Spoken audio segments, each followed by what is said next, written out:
ধন্যবাদ।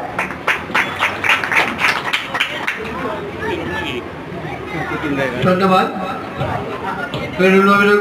ধন্যবাদ জ্ঞাপন কৰিছোঁ আৰু পুতুল দাসক নাম গাবলৈ অনুৰোধ জনাইছোঁ আৰু লগে লগে কৌশল্য দেৱীক সাজু হৈ থাকিবলৈ অনুৰোধ জনাইছোঁ।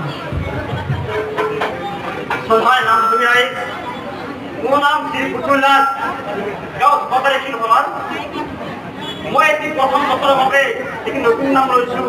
সেই নামটি আপোনালোকৰ মাজত এটি মই দিহা কৰাইছোঁ। যদি ভুল হয় তে মোক আঙুলিয়াই দিব।